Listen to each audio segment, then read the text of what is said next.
Why are summers at the Shalom Hartman Institute so special? Because that's when Jewish leaders and learners like you and me travel to Jerusalem to wrestle with big ideas and study with Hartman's inspiring faculty. The Shalom Hartman Institute is a pluralistic think tank and educational center for the Jewish people. Our scholars draw on 3,000 years of Jewish wisdom to develop the ideas we need to face today's challenges.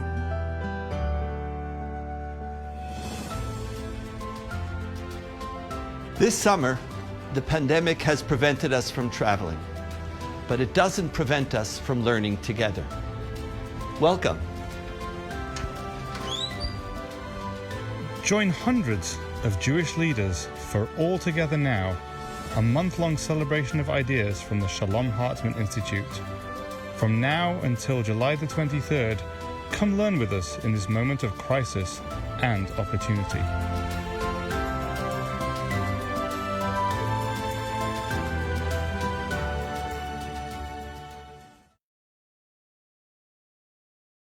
Hello, Shalom. My name is Shira Levin. Welcome to the Intensive Beit Midrash with Rabbi Dani Segal on Reinventing Ourselves, new paths for connections and communication through Tanakh, Talmud, Midrash, and Chassidut. I am a rabbinical student in the third cohort of Beit Midrash for Israeli Rabbis, a joint program of the Shalom Hartman Institute here in Jerusalem and the Midrashah in Oranim in the Galilee. Our Beit Midrash brings together, once again in our history, the Galilean and Jerusalem Torah study. Our program ordains rabbis who come from all backgrounds, denominations, and affiliations, are active in all Israeli walks of public life and communal service, in Ruach, study, and civil action. We are now towards the end of a very special week, launching our Beit Midrash of Rabbanut Israelit as a nationwide network, connecting rabbis and spiritual leaders all around Israel with one another and turning outwards to engage others. This week's theme was Anochi E'ervenu, that emphasizes the tremendous responsibility of solidarity and obligation we hold for each other, all the varied tribes of Israel. This learning session is part of All Together Now, Jewish Ideas for This Moment, from the Shalom Hartman Institute. The Shalom Hartman Institute is a pluralistic think tank and educational center for the Jewish people. We are excited to have more than 6,000 people registered for this month-long celebration of ideas.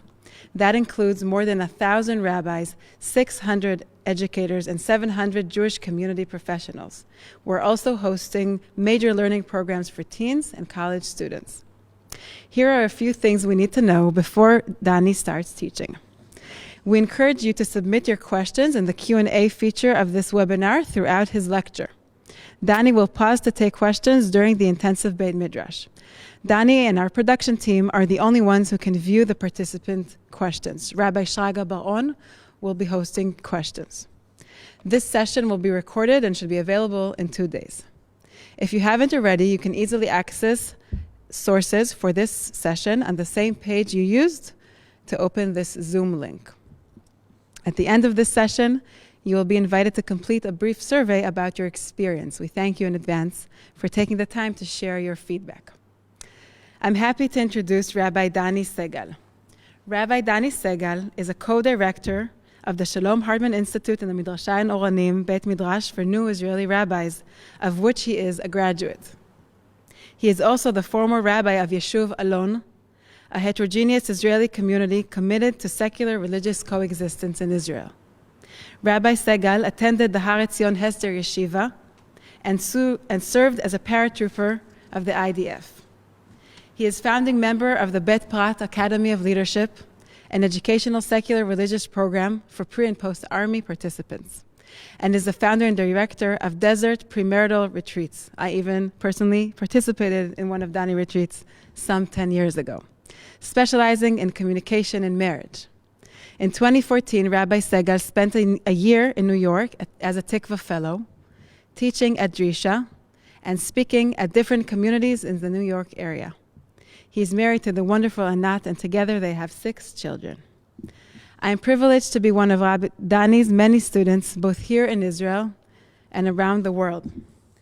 Rabbi Dani's life story and values all bring together multiple strands and streams of Israeli culture and society. He embodies an impressive iteration of what a modern Israeli Rabbanut can be. He is my teacher, and through his knowledge and broad horizons, he invites others to accompany him on different paths and trails through the forest of Jewish literature, a thick forest it is, the proverbial sea of Talmud in the broadest sense of Talmud. He masters our multi-faced literature inside out, Tanakh, Mishnah, Talmud, and Halacha, as well as modern Hebrew and contemporary Israeli literature, including poetry. This is complemented, of course, with Rabbi Dani's communal work as a rabbi in Mesader Kiddushin. He certainly is one of the most renowned Israeli rabbis, as he has raised many disciples, He'emid Talmidim v'Talmidot Arbe, and performed many of their chuppahs. As a teacher and mentor, his lasting impact through himself and through his Talmidim and Talmidot, ourselves included, reverberates in ever-growing circles in Israeli society. Without further ado, I'm happy to introduce Dani Segal. תודה רבה, שירה. ממש. Thank you very much. It's very special to be here. And I want to say it's been a very moving week. Now, this is part of a month-long program. I'm speaking to an empty Beit Midrash, but I feel that it's full of people. I'm thinking of the numbers that Shira mentioned, 6,000 people. I'm thinking of the week that we had here in Israel that, like Shira was saying, we opened up to many other men and women, Israeli rabbis and spiritual leaders, and how this Bet Midrash has really become full of people. And how this situation enabled us to broaden our Bet Midrash and to bring in new people. And when a Bet Midrash grows, new things happen. There's a story in Masechet Brachot, in the tractate of Brachot, when Rabban Gamliel is taken off from his presidency, and they move the doorman from the door, and they allow everybody in. Because when he was Nasi, when he was president, he would check people, what they were thinking, and who they are, and can they enter, and how much do they know. And on the first day of his leave, they opened the doors of the Bet Midrash. And they added 400 benches, or 700 benches, the Talmud says. It says, I think, 4 or 7. If you're making something up, make up 2 numbers, and everybody will believe one of them. But the Bet Midrash broadens. And when a Bet Midrash grows, then new things happen. I remember a sentence I heard once, that a heart that has been expanded will never shrink back to its original size. So when that Bet Midrash was expanded, there was a whole Masechet written in that day, Masechet Eduyot. One day, and a whole tractate of Mishnah was written, because there's new people in the room. And I feel that just having so many people participate and give faith in Torah, give faith in this program, give faith in the other learners, give faith in the teachers. There's something that happens when everybody comes together. So I want to say Todah to Lauren, and Todah to Daniel, and Todah to Yehuda, and to the whole staff that put together this amazing program. I want to say another Todah to the listeners, to all of you that are out there somewhere listening. When I saw the title of this session called Intensive Bet Midrash, I wasn't sure what intensive meant. And when I started preparing, I was so intense that I understood. Because having to speak for an hour in English without anybody listening is not easy for somebody who didn't grow up in the language.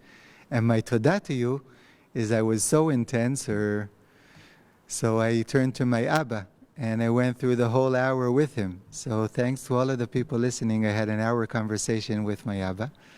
So thank you, everybody. And I want to begin. Now that we're good friends, and I've told you about my family and where I come from, so I want to take you to a very special moment in our house, a very special and meaningful moment, and I think in many houses around the Jewish world.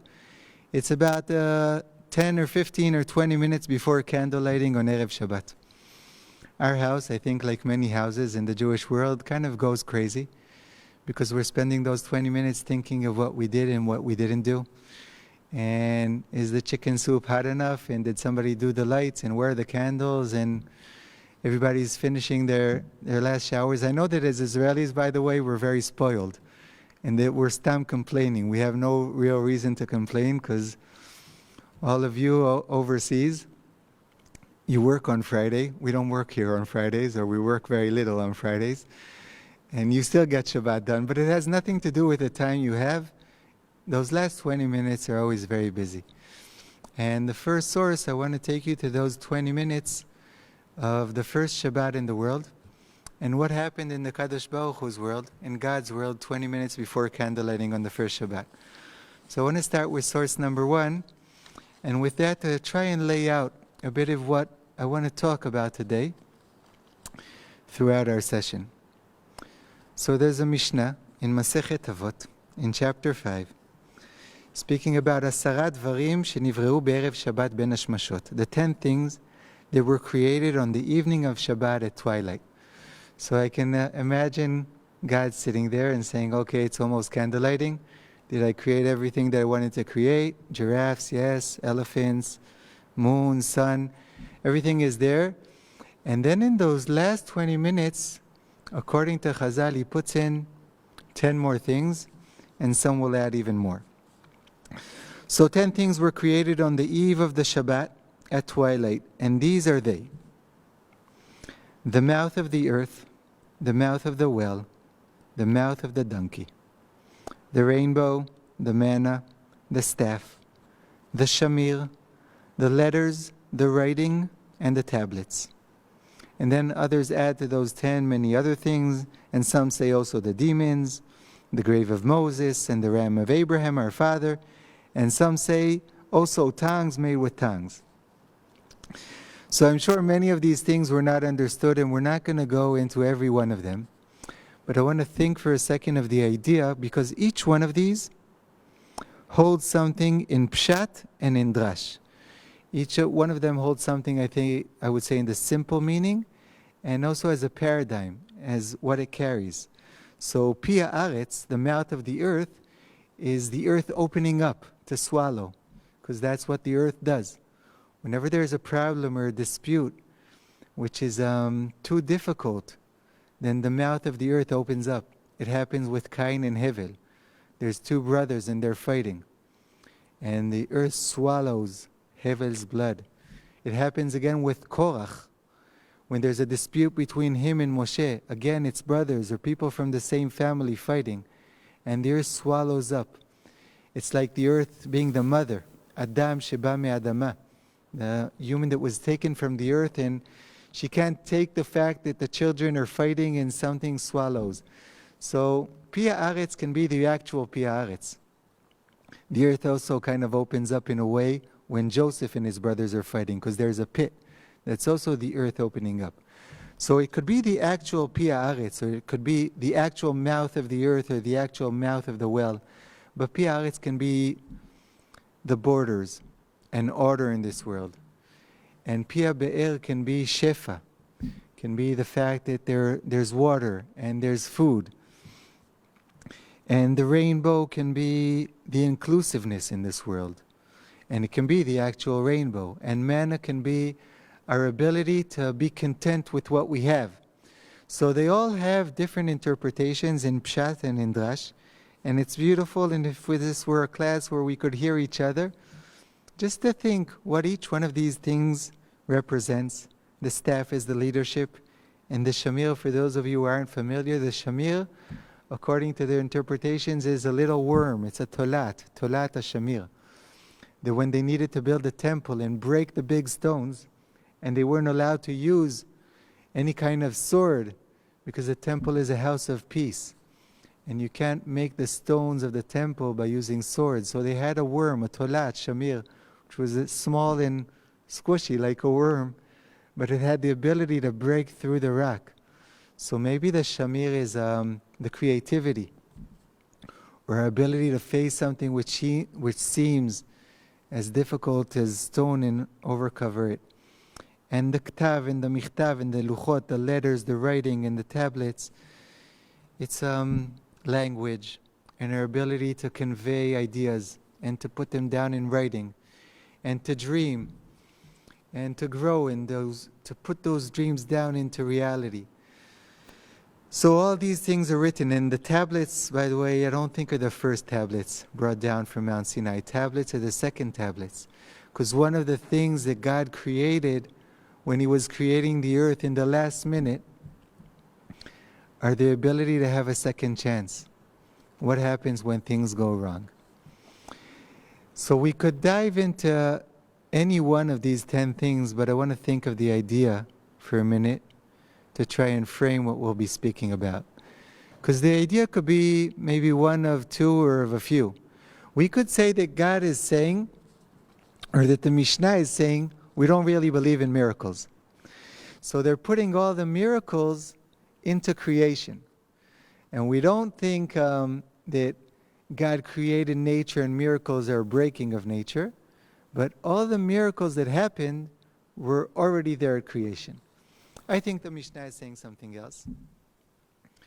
I think it's saying that God wanted us to be prepared.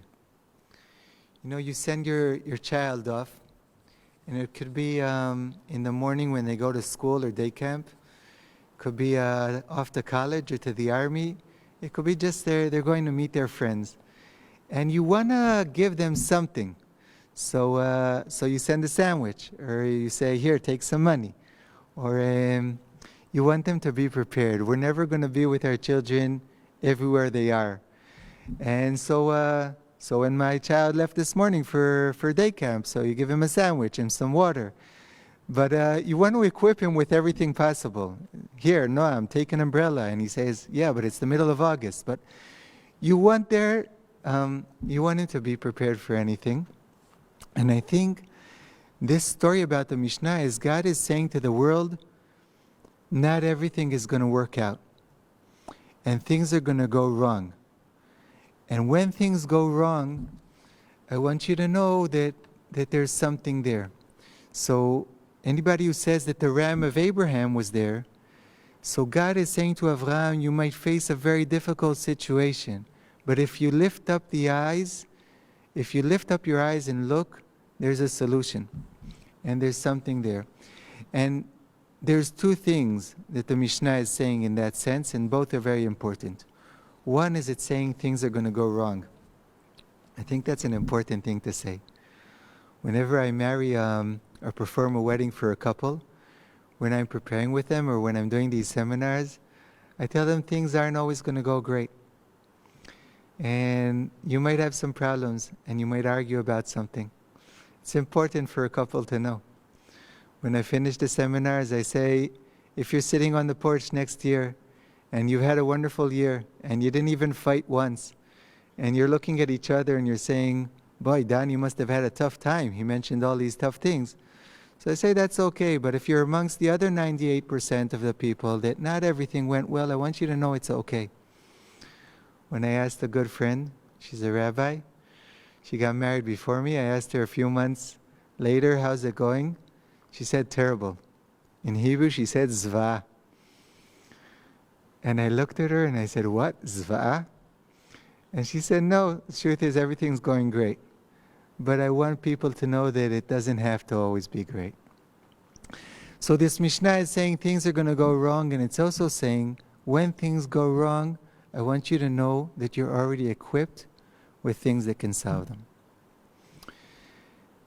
And I'll just jump to the second source for a second, and then I want to lay out some thoughts. In the beginning of the book of Kings, there's a story about Elisha. One of the first stories about Elisha is the prophet that comes in place of Eliyahu. And one of his first miracles is he approaches a woman who's going through very, very hard times. I'm reading. A certain woman, the wife of one of the disciples of the prophets, cried out to Elisha, your servant, my husband, is dead. And you know how your servant revered the Lord. And now her creditor is coming to seize my 2 children as slaves. She's lost it all. She's lost her husband. She has no money. She owes money. And they're coming to take her children instead of the money she owes. and he turns to her. Vayomer elea Elisha, I'm reading the Hebrew for a second. Vayomer elea Elisha, verse 2. Ma eseh lach, hagidi li ma yesh lach babayit.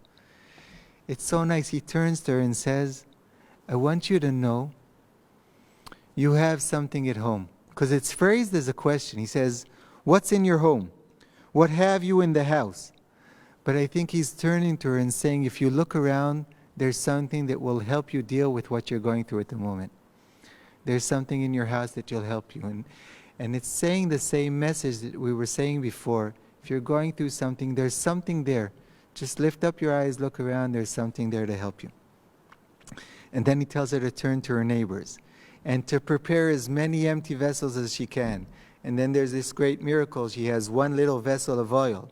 And he starts pouring into all the empty vessels that she brought, and they're all filled with oil.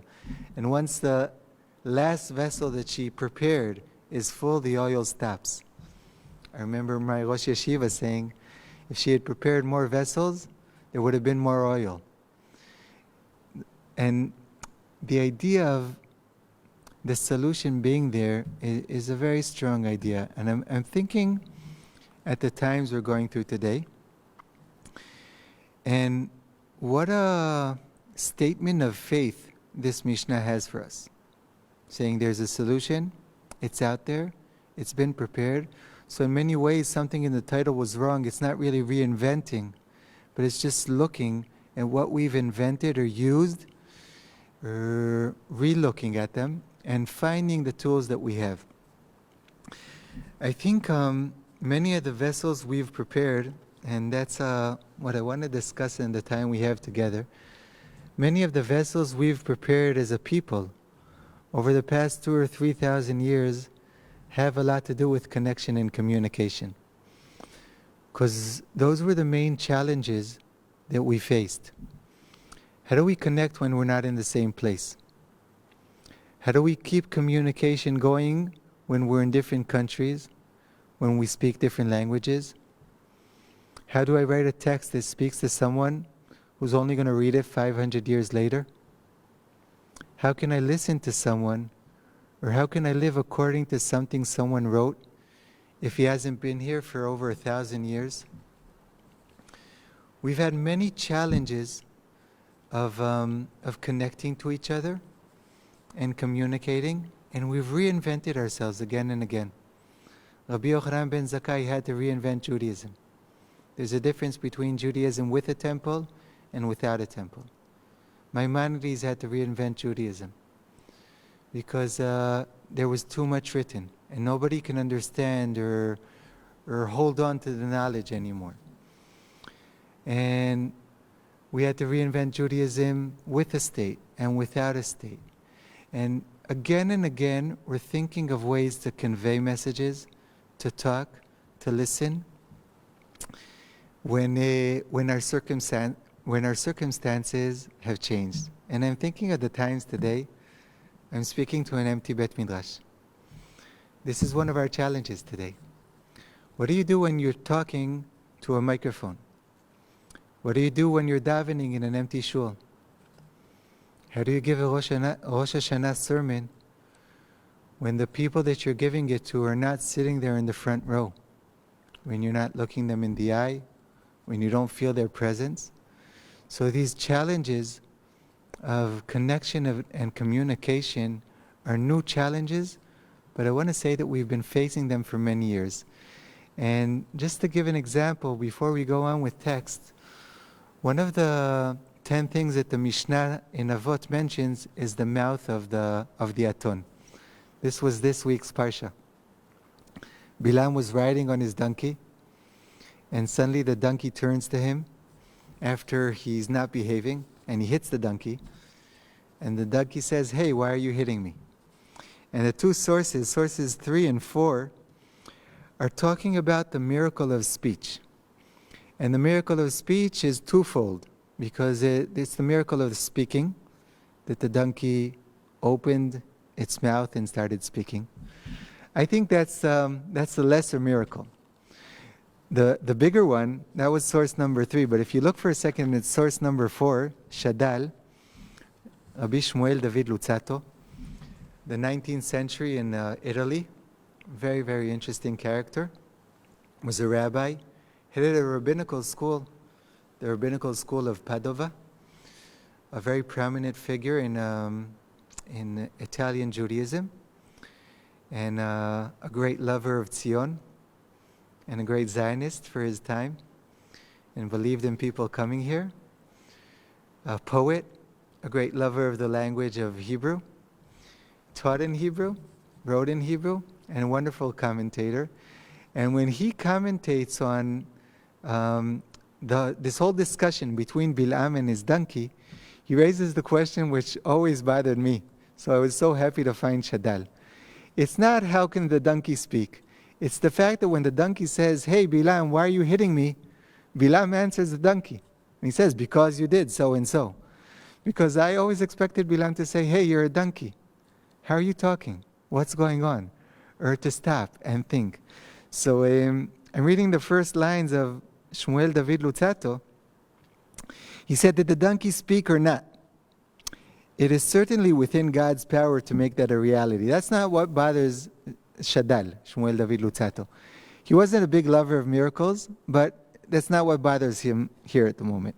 It is not possible for that to happen and for Bilam to still have the strength to respond. That's the real miracle. How does he just enter the conversation? He and his attendants would have been scared to death. Therefore, it is possible that the donkey did not speak with human speech. For the verse does not say the donkey spoke, but rather a wailing voice sounded within its mouth. I won't read through the whole thing in Shadal here. I'm just saying that Shadal points to a different point. The miracle of speech, or I think many of the ways that we've made up, have not only to do with the way we talked and conveyed messages, but also with the way we listened. And I want to raise a few things from our tradition, things that I think can be very meaningful and helpful today, and just to look back at ways that we talked and ways that we listened. There's the book in Hebrew, it's titled איך לדבר שהילדים יקשיבו ואיך להקשיב כדי שהילדים ידברו. In English it would be, how can I talk in a way or in a manner that my children will listen, and how can I listen in a way that will enable them to talk? And there's two parts of speech that have to do with listening and with speaking, and in both those fields I think we've been very, very creative as a nation. So I quickly want to look at things that we could dwell on for a long time, but I'll just say them quickly. First of all, how did we talk? We talked. Torah was always a conversation. That's what's so weird about this situation. Because Torah was a conversation. It was me saying something, and then you responding, and then I would change and listen. That was Torah Shebe'al Peh. We have 24 books of the written Torah, and hundreds of thousands books of the oral Torah. Because Torah is a conversation. What happened when that conversation stopped?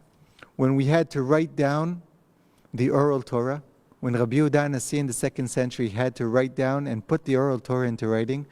So many commentators will speak about the fact that it was never written. That even when the Mishnah was written, it was written in a manner that forced us to keep on with the conversation. If you go through the first Mishnah in Brachot, you can't understand it unless you've read through the whole Mishnah.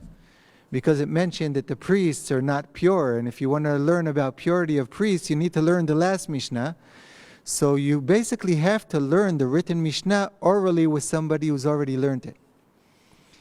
And basically, Torah is being written in a way that forces the conversation. I learned from my friend Shraga Baron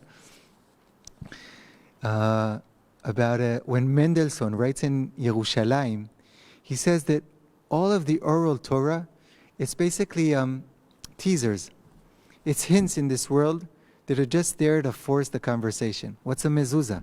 A mezuzah is there, you kiss the mezuzah, and then the child is supposed to ask, what's that? What's written? And if you open up and you show him the mezuzah, he'll ask what it means. We spread out things that will just make us keep talking. It's all an invitation. It's like the whole of Oral Torah is a big Leila Seder. It's doing things that will force the children to ask or force us to be in some sort of conversation. So we speak in a way which forces us to continue speaking. I'll give another example. Bala Tanya, Rabbi Shneur Zalman Miladi, when he writes the Tanya, he apologizes for putting Chassidut into writing. Just like many other writers, by the way, that opened their book with an apology. Because how can you write Chassidut? Because Chassidut this is a person you've grown up with, you know his parents and grandparents, and you're supposed to tell him a piece of Torah that relates to him or to her, because it's specific for them. How can you write Chassidut? So he asks that when somebody reads the Tanya, they read it with one of his disciples. And if not with one of his disciples, then maybe with somebody who studied with one of his disciples. And by the way, if you walk into a Chabad house in India or anywhere around the world, nobody studies Tanya alone.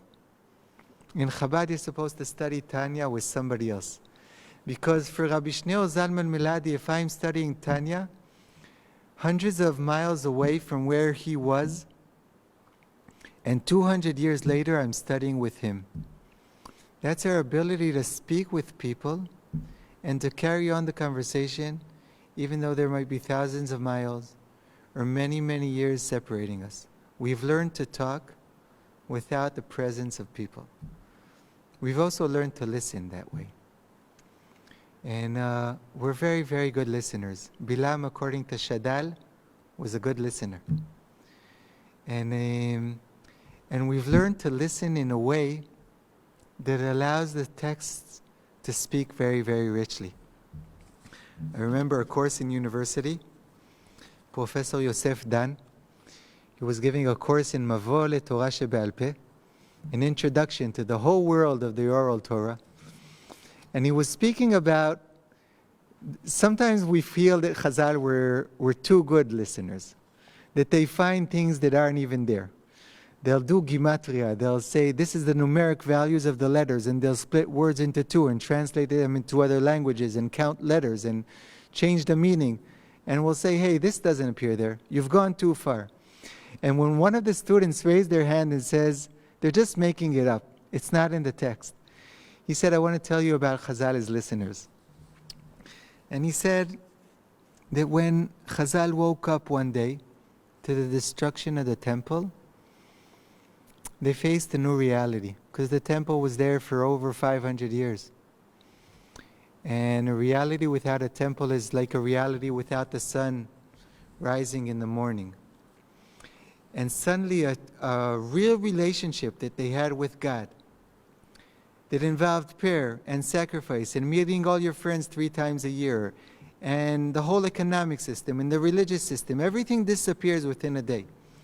What do you do? And he told a story about a relationship. And I always tell this to students about a relationship that I had. And you end the relationship, and for some reason he or she walked away, and you're left with a letter that they wrote you. So what you do is you read that letter once, and then you read it a second time and a third time. And then you start asking yourself, why did she use this word? What did she mean by dear Dani? And hey, I recognize this ink. This is a pen that I brought her. Or why did she use this stationery? Or you're looking, or you're smelling the letter. And he said, think of all of that, and then you need to understand this is the way Chazal listened to the Torah. This is the way they read it. They had a live relationship that was replaced by a letter. And they're listening to this letter, and they truly believe that everything that God wanted to tell them appears in the letter, and that if they listen, everything they need to know is really written there. So in our forms of listening and in our forms of speaking, we've created many ways of overcoming time and of overcoming space. There's a sentence that the Talmud says that you should envision the Amorar, the Tanakh speaking when you read what they're saying. So if I'm reading something by Rabbi Yehuda Hanassi, I should have a picture of Rabbi Yehuda Hanassi. What does he look like? Where was he standing when he said this? What was Bruya thinking when she made this comment. You should be looking at them. And just maybe one more way of this sacred attunement, of really listening. I was teaching Megillat Esther, the book of Esther, where, as many of us know, God doesn't appear. And quoting one of the commentators that through the book of Esther reads like a whole biblical journey about how God, throughout the Tanakh, becomes less and less present. He's there in the first 3 words, Bereshit bara Elohim et hashamayim et haaretz, and then he slowly steps back. So in the 5 books of Torah, he's there. And then in Yoshua, there's still a few miracles, but the first miracle is all about God. The second miracle has people participating in the miracle, and then there's less miracles. And throughout Nevi'im, God is still there speaking to the prophets. But then when the prophets leave, then God is just mentioned. And then in the book of Esther, he's not there. And he's totally stepping out. And when one of the students asked about what does it mean about God leaving the scenes, stepping off the stage, I told her that understanding what that commentator said will save her a lot of money one day. When I have twin daughters, they're 17. When they were very young, we went to, in Hebrew it's called the Yoetzet Shena. I don't know the official term in English, but it's the person you go to when your children don't go to sleep at night, and then you're not sleeping at night, and you want her or him to help you for all of you to sleep. And you're willing to spend a lot of money so you can sleep. And she told us something which I'm saving you guys a lot of money now. If you have little kids, I'll try and put my bank account number in the chat, and you can, but I'm saving you a lot of money. Because basically she said the following: if the children won't let you out of the room and they're crying, and you need to be there patting their back and saying, it's okay, Metuka, Abba's here. So do that for the first few days. Stand next to her crib and pat her on the back and say, Metuka, akol beseder, Abba kan. It's okay, Abba's here, you can go to sleep. And then the next few days, don't stand by the crib, but stand on the other side of the room and just say, Metuka, Abba beseder, akol kan. And she'll feel like you're patting her on the back. And then when a week's done, you can start the next week by standing right outside the room where you can still hear her and she can still hear you, and say, everything's okay, Metuka, I'm here. You can go to sleep. And after 2 weeks, you can be in your room sleeping, and she'll hear you saying, Metuka, akol beseder, Abba kan. When we're good listeners, we have ways of making people and voices present. And when you're not going to shul on Shabbat, I think if you've heard your rabbi speak for enough years, you can look at the parsha and say, I want to imagine what she would be saying now. Or what would he be talking about with what's going on in the news? Or when voices are strong enough, they become very present. And we have to look into new ways of listening and into new ways of speaking. So I just want to say that we have within our tradition, the vessels that we've prepared over the years have a lot to do with ways of conveying messages, with ways of talking, with ways of speech. I may get to more in the end. I wrote down more than what I said, but I want to go back to a bit more of text study. So I'm skipping to text number 5. I don't know what time we are. Okay. בסדר. I'll try and go a bit quicker. We opened this week with a meeting with dear friends, the program of Israeli Rabbanut.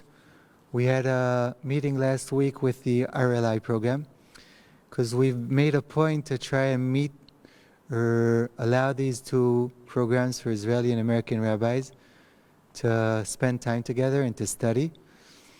And we're not meeting in person this year, although it was really part of the program.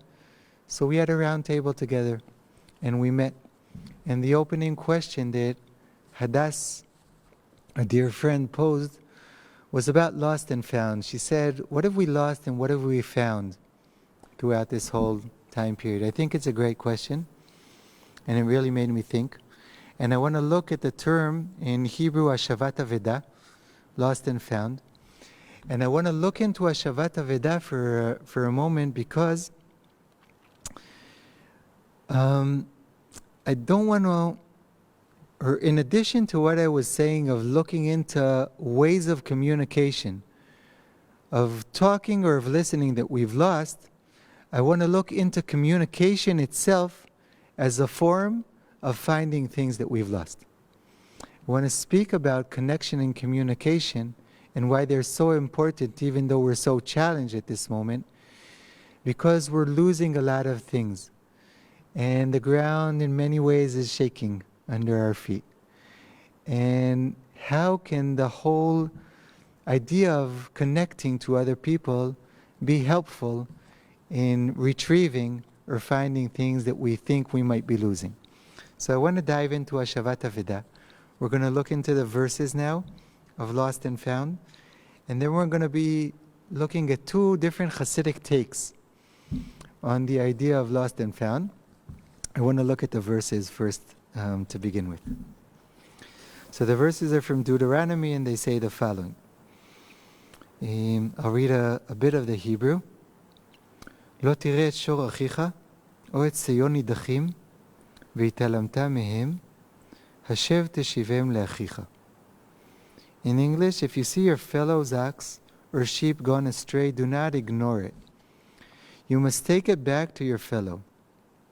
And then it says, if your fellow does not live near you, or you do not know who he is, you shall bring it home, and it shall remain with you until your fellow claims it. Then you shall give it back to him. This is the problem with translation, because it makes things much more accurate. And part of the fun is that we don't really know, because the Hebrew uses achicha, your brother, which the English translates into a fellow. And then the second verse will say, "Ve'im lo karov achicha elecha ve'lo yeda'ato ve'asafto el toch beitecha." So what happens if your fellow, your brother, your sister, they're not here, they're not close?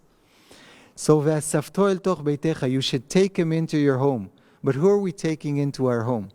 Our fellow brother or sister? Or what we've found? And the verse will say, this is what we need to do to anything they've lost. Their ass, their simla, their garment, their ox, their sheep, or anything else they've lost, anything that your fellow loses. So the verses are pretty simple. Somebody lost something, you found it. You have to make sure you return what they've lost. But the two Hasidic takes that we're going to learn, one of Rabbi Nachman Mibreslav, and the other of the Sfat Emet, the Gerer Rebbe, turn Hashavat Aveda into something much larger. And I think that the way they interpret this whole idea of lost and found has a lot to do with our special times. So Rabbi Nachman will tell a story. And this is a story I also studied yesterday with dear friends from Boston. So if you happen to be here, I apologize for reading this story twice. It's a story, by the way, I think many of you have heard. It's one of Rabbi Nachman's most famous stories. And it won't sound like lost and found, like Hashavat Aveda at the first moment, but we'll get to that in a second. So it tells of a man. I'll tell the story, we won't read it inside because you all know it, about a person dreaming a dream about a treasure under some bridge in Vienna. And he dreams the dream again and again, so he wakes up and he goes on a journey and he reaches Vienna. And he realizes he can't just go dig under the bridge, so he tells the officer, which happens to be standing there, maybe to let him in on the secret, and maybe they'll dig at night and find the treasure. And the officer looks at him and says, "Stupid Jew, or stupid peasant, what dreams? Keilu, I also dreamt a dream about a certain treasure in some house. You think I'm going to go dig in that house and find the treasure?" And he mentions his house. and his backyard. So the Jew hurries home and finds the treasure in his backyard. And then he ends the story, by the way, by saying, look at the last line, "Now I know that I had the treasure all along, but in order to find it, I had to travel to Vienna." Now this story, sorry to say, but Rabbi Nachman didn't make it up. He took this story, stole the story from somebody else. Many of Rabbi Nachman's stories were traveling around Europe many years before he told them. He always has a very nice Rabbi Nachman twist. Because I, for instance, heard this story when I was in a youth group. I was about 10 years old, and the woman, the girl that was in charge of us, she was 3 years older. She said she wants to do something for us, a peula. So she took off her ring, and she asked us to close our eyes, and she said she's going to hide it. When we were closing our eyes, she put the ring back on her finger and had us looking around the room for about half an hour. It was very annoying, Matt's Bennett. It was my sister, by the way, 3 years older. And after us looking for a while, she told us the story and said, "You see, you don't have to travel far, or everything is right here. You can just look." And 30-something years later, I want to give her a call now and say, "Hey, Ilana, you misinterpreted the story. It's not what Rabbi Nachman is saying. He's saying it might be close, but you have to go on a journey. And if you don't travel to Vienna, if you're not willing to leave your home and to travel and to go on a journey, you're never going to find the things even if they're right here at home." And that whole idea, in a different paragraph that Rabbi Nachman wrote, or actually told, and somebody else wrote in his name, he connects to the whole idea of lost and found, and this is what I want to study together. It's source number 7 on your pages, and it's from Likutei Moharan. A lot of Rabbi Nachman's teaching written by one of his disciples. So Rabbi Nachman says the following: "Know that you need to travel to the tzaddik, to the righteous person, to search for your avedah, for what you've lost. Now we have the traveling and the avedah, what we've lost, appear together. We're traveling to find something we've lost. Why? Because before a person enters the world, he is taught and shown everything he needs to do and accomplish and work in this world. And the minute he enters the world, it is forgotten." This too, by the way, is not original. Rabbi Nachman takes this idea from somewhere else.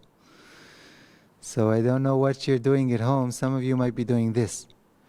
Because some of you might be familiar with a story that appears in the Talmud, that when we were when our mothers were pregnant, we learned the whole Torah. When we were in our mother's wombs, there was a candle lit there. That candle always disturbed me during my wife's pregnancies. But it says that the baby sits with a candle and he studies the whole Torah. And a minute before we're born, then a certain angel comes and does something like this, and we forget the whole Torah. So Rabbi Nachman takes that idea. By the way, the Talmud isn't original either. It's an idea stated by Plato. When Plato speaks with Menon about Torah Izachut, in the dialogue with Menon, about can we learn new things in this world. So we'll say we're not learning new things, we're just remembering. But if Plato is remembering the great ideot, the ideas, and if the Talmud says we're remembering Torah, that's what we've forgotten, Rabbi Nachman says something different. What are we remembering? We're remembering what we were supposed to do in this world. What Dani or Shira or Lior, what any one of us is supposed to accomplish in this world. And our tragedy is we've forgotten. And he'll go on to say in the next sentence, and our sages say, and our sages of blessed memory called he who forgot one who is lost. If you've forgotten something, you've lost something. So basically, we've all lost something. And now lost and found becomes not something that happens to someone. It's not that you've lost your wallet or car keys. Lost and Found becomes like a cosmic enterprise. We all remembered or knew what we were supposed to do in this world, and we've all forgotten. And if we've all forgotten, then we're all lost. And our only way to retrieve what we've lost is to go to the tzaddik. Who's a tzaddik? A tzaddik is somebody, and he goes on to say this, she or he have been looking, they've found something, and they're still searching because they care about other people. So our way to retrieve our lost properties is to be in as much interaction we can with other people in this world. So you might be traveling somewhere in the Far East and sitting next to another tourist from Germany and have a 3-hour-long conversation on the train, and she might say something that brings back something of your lost property. Something she said. She's your tzaddik for the moment. You might be a tzaddik for somebody else 5 minutes later if you meet him at the guest house. And we're walking around the world being losers and finders and tzaddikim and people who are searching.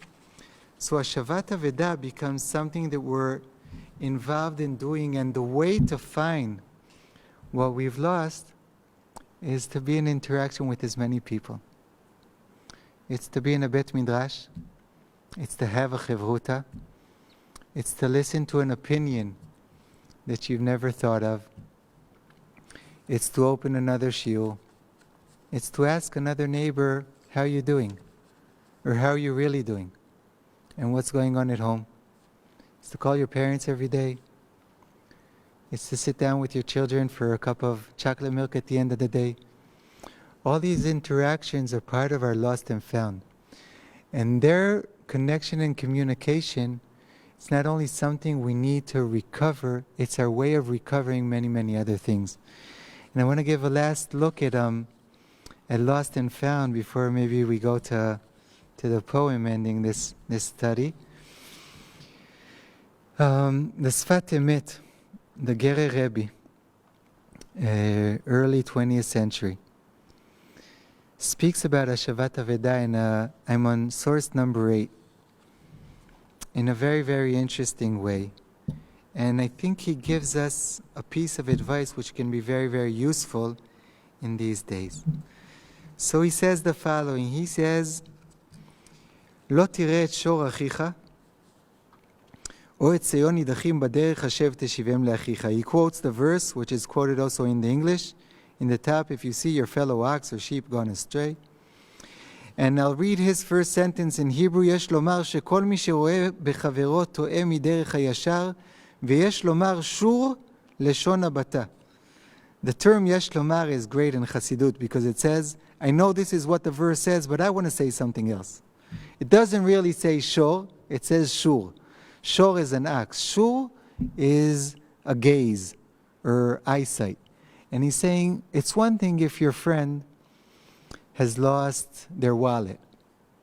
But what if she's lost not her wallet, but her direction? What if he's lost his happiness?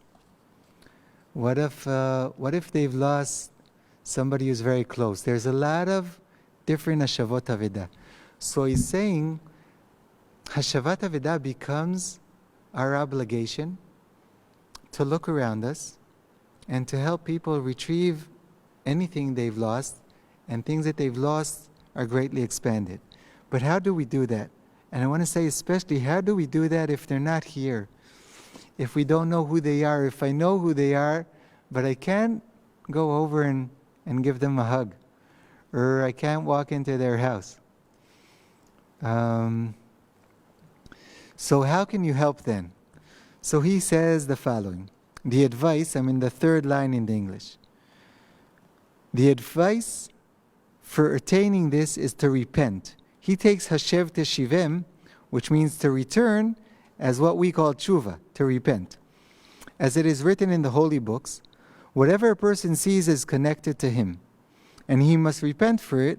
In doing so, he will engender thoughts of repentance in his fellow as well. I'll try and explain both ideas that I think give a very meaningful piece of advice. The Sfat Emet says two things. If you've seen something that somebody lost, it has to relate to you in some way. Because if you're not lacking the same thing, you're not going to see it in somebody else. So that's fact number one. If you saw something that he's missing, there's something that you have to do or that you're missing also. The second thing he says, how can you help them? Not by interfering with their life and saying, hey, fix so-and-so. But if you have the same problem, so go and fix your own. I was mentioning I have 17-year-old teenagers. So what happens if you walk into their room and it's a big mess? Okay, or if you can't walk into their room because it's such a mess, you can't even open the door.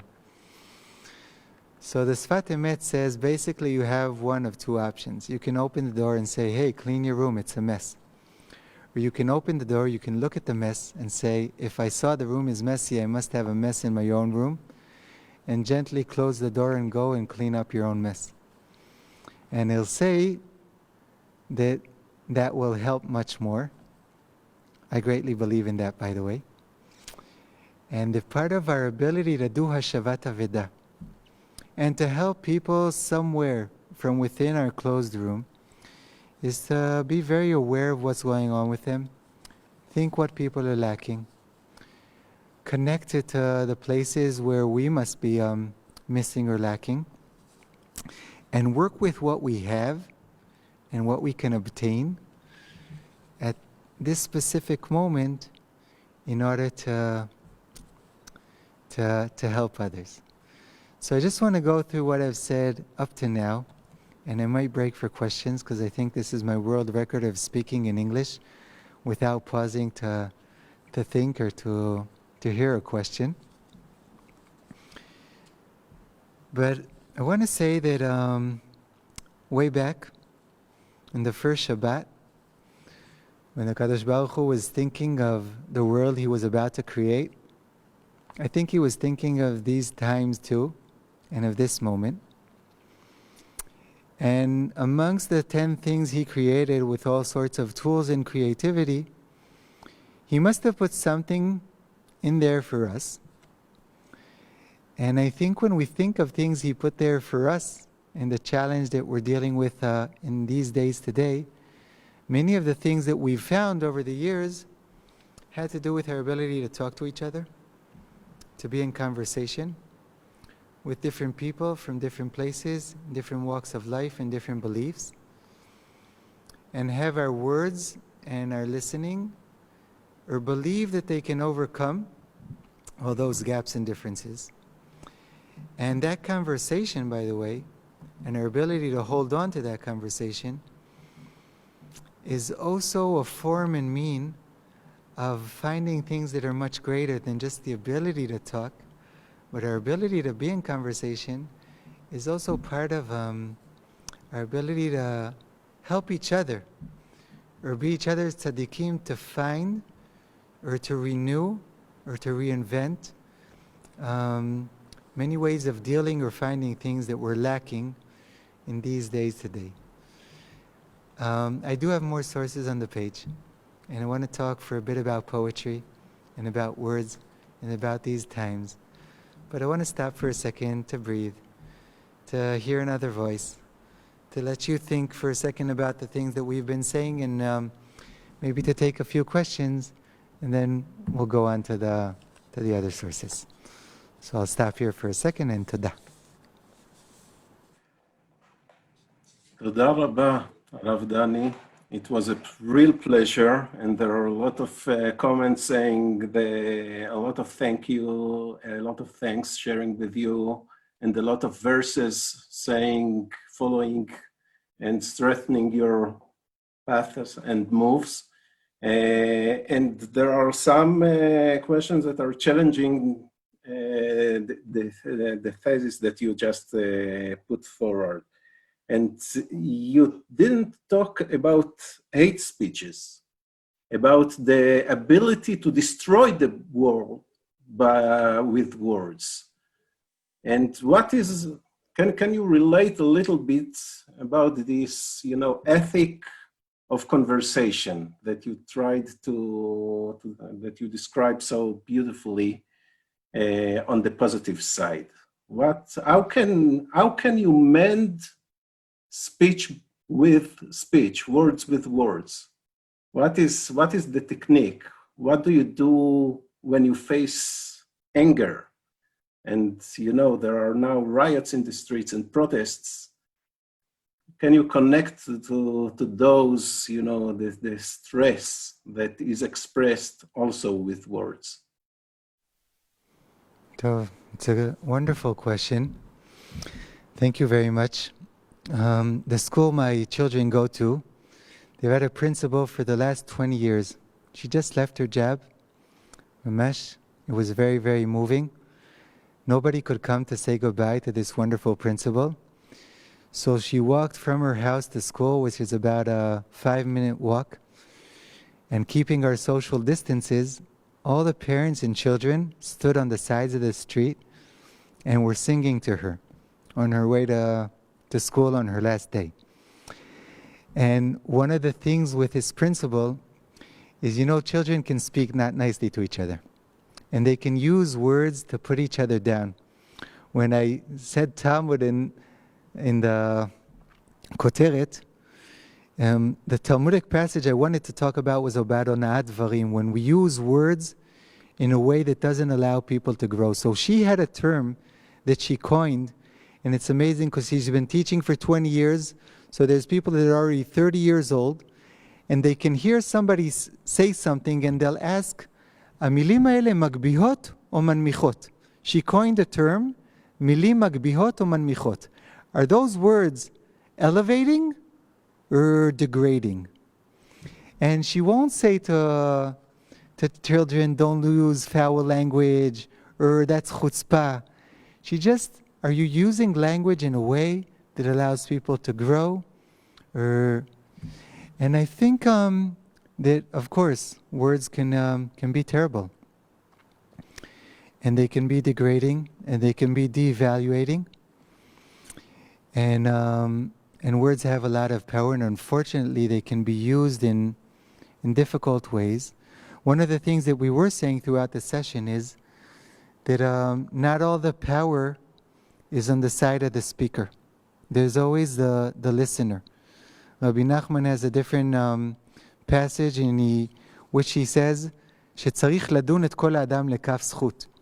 Doesn't matter what the other person said sometimes, it's what my ability to work with what they said and to grow from what they said and to take it in a certain manner. So I'm not answering the question in a way that I'm saying words can't harm. They definitely can. And unfortunately, people sometimes use them. But I'm saying they have a great ability to build. And even when they're not being used in the best manner, we can still work with them and להחזיר עטרה ליושנה, to bring the honor of words back to the place where they should be. I'll just say, like, on Thursday we're having a great tefillah. This Thursday evening here in Israel, in afternoon in America, we're having a tefillah לשלום הרבנות. I would say that tefillah, prayer, is one of the places where we bring words back to what they can be. Because we speak fewer words. We try and put kavanah into them. We listen to each other when we're talking. We bring language to what it should be. So there's many areas where I think we're healing words and language. Tefillah is one of them. Thank you so much. But some people want to push you a little bit on that end. What about protest? Is there any room for protesting with words in your life, or?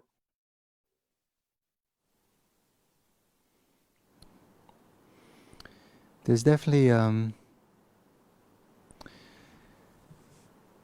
a place for protest with words.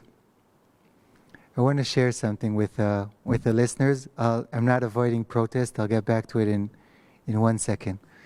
I was thinking throughout this session, speaking in English, You know, English has many more words than Hebrew does. I think you have 6 times the amount of words that we have in Hebrew. And I want to say that it's not always an advantage. Sometimes it allows you to speak much more precisely, because we don't have the amount of words in Hebrew. But I don't think Israelis can say what they want. You just need to use their hands much more, which they do, with all these hand gestures. I also have 4-year-old twins, and they're learning a lot of words in language now. And anytime they learn a new word, I'm a little disappointed. Because when they didn't know that word, they said it with their face, and with their emotions, and with gestures they were making. And I think many times words can diminish what we really want to say. And I really believe in words for protest. Why was I thinking of the Hebrew language and how sometimes as a language it even protests? There's a poet called Yehuda Amichai, which he protests a lot. He uses words in poetry. He grew up in a religious home, and he became non-religious, and a lot of his poetry is protest against God and things that are happening in the world.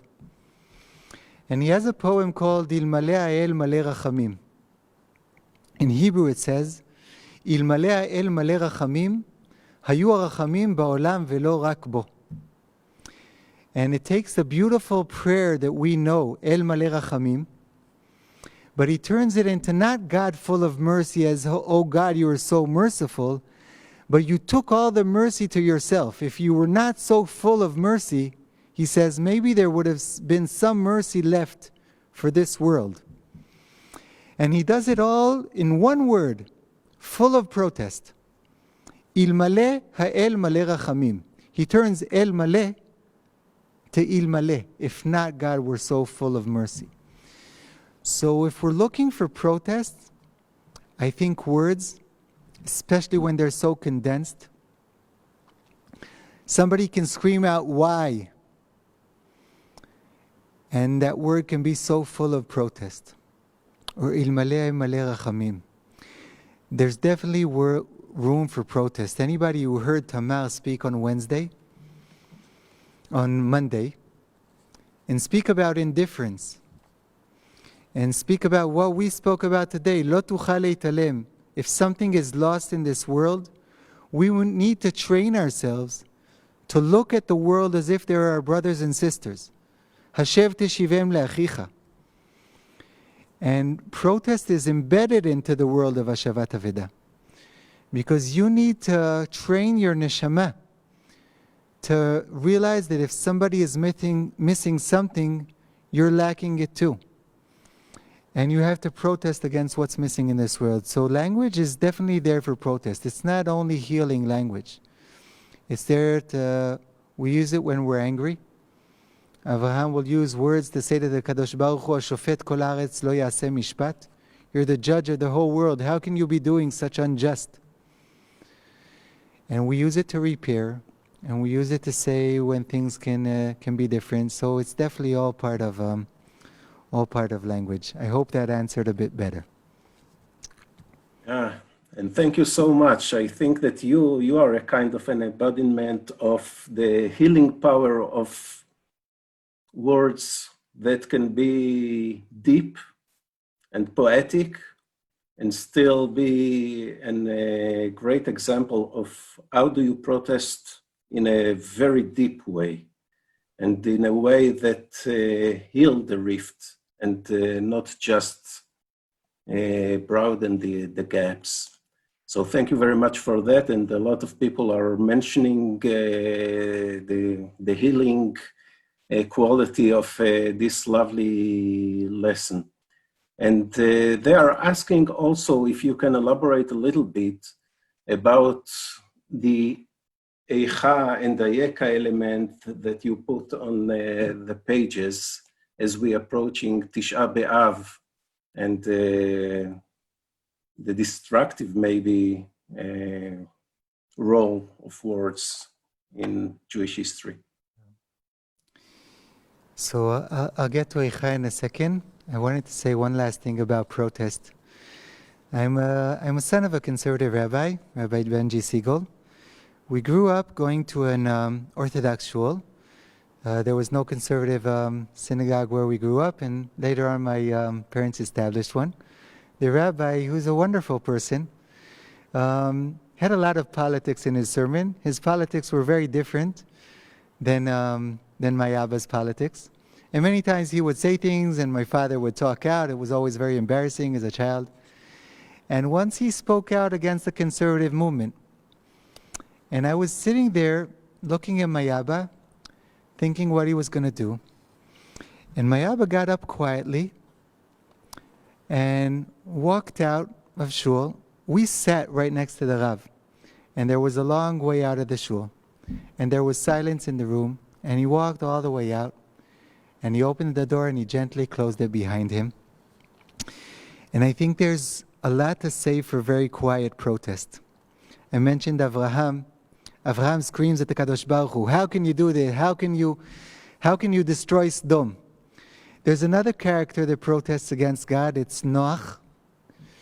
In the Ark of Noah, after God destroyed the whole world, he has such a quiet protest. When the flood is over, God brings him to a new world and says, you can exit the ark.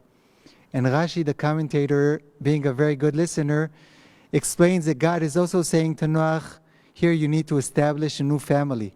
He says, come out with your wife and your children with their wives, hinting that they should start a new world. And Noach doesn't. And he's not willing to have any more children. And it's a very, very quiet and subtle mecha'ah. But it's so strong, and it changes God's opinion.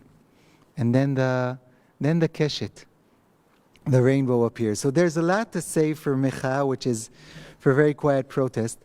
I want to read into Eicha and Hineni.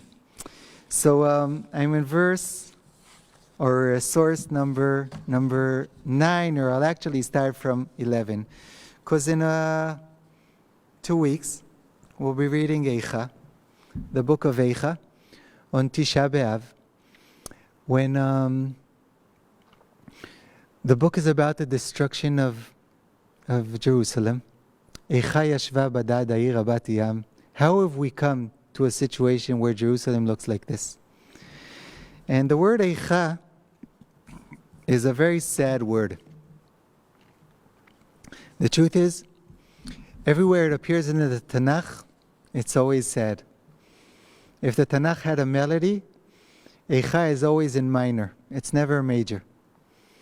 And it appears in Eicha yashva badad ha'ir habat yam, when Isaiah the prophet wants Jerusalem to come back to what it should be. He'll say to the people, Eicha ita lezona kirya ne'emana. You were once such a ne'emana, such a faithful city. How have you betrayed me so? When Moses can't deal with the people of Israel, he'll say, Eicha isa levadi torchachem u'ma'asachem v'rivchem. How can I deal with his people? When the beloved, when she can't find her partner in Shir HaShirim, when they've lost each other, she'll say, Eicha tireh, Eicha tarbitz b'tzorayim. Eicha is always a very, very sad word. It might go back to the first time Eicha is written, and that's in source number 9. When man sins, and the Kadosh Baruch Hu turns to him and says, the Lord God called out to the man and said to him, where are you? Or in Hebrew, Ayeka. Where are you? Or maybe, where are you? Don't point a finger to your wife. Don't point a finger to the snake. Where are you? There's something very sad about not being present. We were speaking throughout this whole session about how we can enable others to be present if they're not here. Ayeka is, where are you? Why are you not here? Adam HaRishon never answers God's question. He I think you call it beats around the bush. So he says, no, I heard your voice, I was hiding in the tree. He never answers the question, where are you? And the first person to say, here I am, in Tanakh, is source number 10.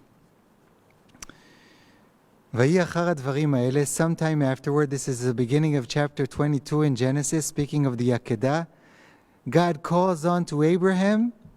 God put Abraham to the test. He said to him, Abraham, and he said, here I am, Hineni. 10 generations later, somebody's willing to answer God's question. Somebody's willing to get up and say, here I am, I'm present. I'm willing to take on the challenge, the duties, the responsibility, and to say, here I am. And I was thinking of Eicha and of Hineni, and of these times that have a lot of Eicha. We're asking a lot of questions of where are you? Where is he? Where is she? And we need a lot of people, amongst them all the wonderful people that are probably listening, that are getting up in certain spaces or situations and saying Hineni. And I want to quote a poem by Sivan al-Shefi.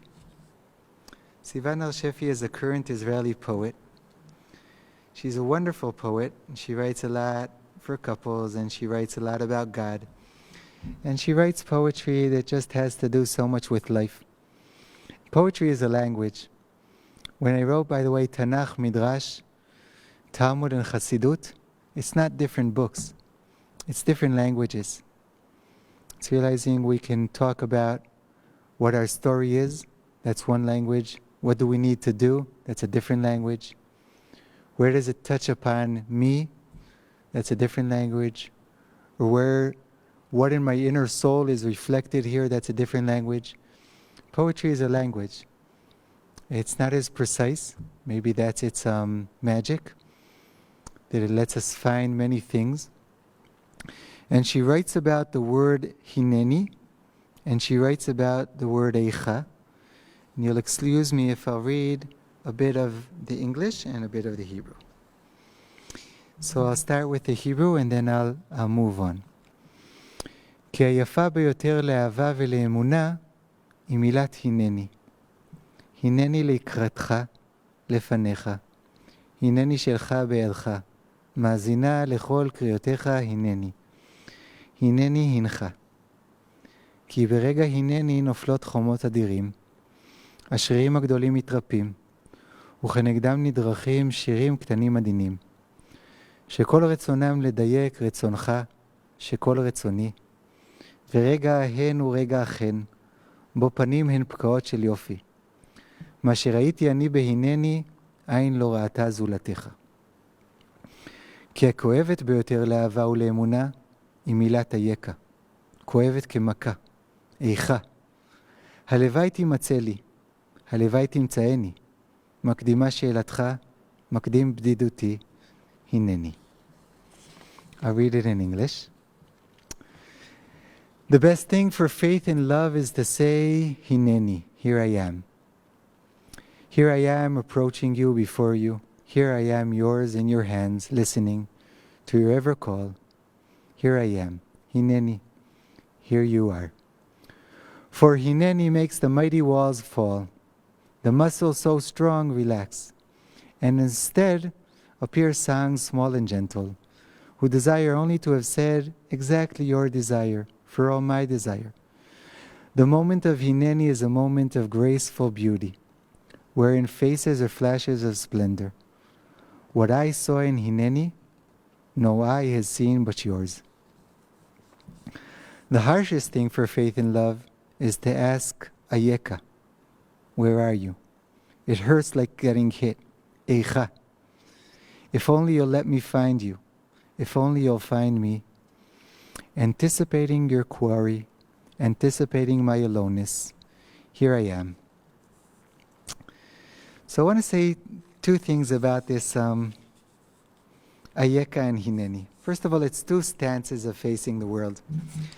And sometimes we're in Ayeka. We're there. We don't know. Hopefully most of the time we can rise up and be in Hineni. But I want to use one more language in conversation and maybe end with this conversation that we haven't been talking enough about. One of the beautiful things that Sivan Halshefi does is she travels through time. Because there's another conversation going on in the Jewish world. She's talking to Eicha and to Hineni. Somebody mentioned the other day that it was Nomi Shemel's birthday. She was supposed to be 90 years old, 2 or 3 days ago. She wrote a beautiful poem that many of us know called Yerushalayim Shel Zahav, Jerusalem of Gold. And what's so beautiful about poetry, especially Hebrew poetry, I think, is it travels through distances. When she says Yerushalayim Shel Zahav, she is relating to a certain jewel of Rabbi Akiva. And when she says Lechol Shiraich Ani Kinor, I'm like a violin to your song, she's relating to Rabbi Yehuda Levi, who wrote a different poem 1,000 years before her. And when she's saying Eicha Yavshu Borot HaMayim, with one word she brings in Megillat Eicha, and she brings in the book of Bereshit and Ayeka. And there's a beautiful conversation going on between generations. And I was discussing with Shraga earlier a nice passage, a last one by Rabbi Nachman Mibreslav. He talks about Az nidberu yirei Adonai ish el reu vayakshev Adonai vayishma. What happens when two people are talking? There's people listening. You're listening at 10 o'clock in the morning or at 12 o'clock. I'm speaking at 7 or 8 in the evening. You're listening in California. And I'm talking in Jerusalem. And we're talking to each other. We're talking to Rabbi Nachman, who lived in Europe 300 years ago. We're talking to Rabbi Yehuda Nasi and to Maimonides, and we're studying verses from Parashat Bereshit. And Sivan Halshefi is bringing Ayeka and Hineni from so many places, and bringing it to couples today, to people, to parents and children, to your significant other, to situations, and saying we can be there with Ayeka or with Hineni. But basically she's saying what I was trying to say in the second part of the shiur, that we're in a time of lost and found. And I want to wish for all of us that we're in these difficult times finding a lot and not only losing. And finding within us the ability to find new ways and paths of connection, of communication, of creation, of many things. And Rosh Hashanah and Yom Kippur are going to be different. And they might be different and not easy. But I know so many wonderful people with so many wonderful ideas are saying it's going to be different, but we're going to make it meaningful. And we're going to find our paths and our ways. And we're talking to each other. And in this conversation over years and miles and generations, Rabbi Nachman says, Vayakshev Adonai vayishma. If so many people are talking, somebody's pulling all the strings together. And when he was sitting on a Friday evening, Tzom Shabbat here in Jerusalem, a day and a half to go. So in that Friday evening, some 1,000 years ago, he was listening to all these conversations going on, tying the strings together, and making a wonderful conversation that will lead to hopefully many good things that will happen from all these things that we have the privilege of learning together. So from here in Yerushalayim, I want to say toda to all of you who enabled the conversation, and to all of you who helped me and others be part of this wonderful conversation. Toda rabba. נפלא. תודה רבה, הרב דני, and thank you all for attending. It's not just what you said, but how you said it, the music, that sounds almost as praying. And we are inviting all of you to pray with us tomorrow at the same time. And I just will end with 2 quotes of Robert Brooks, who said so lovely that it is interesting that you have started with, if you find, then return, and then you moved, therefore, to you must look, and then return by yourself. And John Sachs wrote that you are just as our sages that don't know that we are engaging so deeply with their writings, and he thanks you for teaching to an empty Beit Midrash, but influencing, healing, inspiring, and enabling us to deeply engage in the Torah. Thank you so much, Rav Dani, v'layla tov lekulam.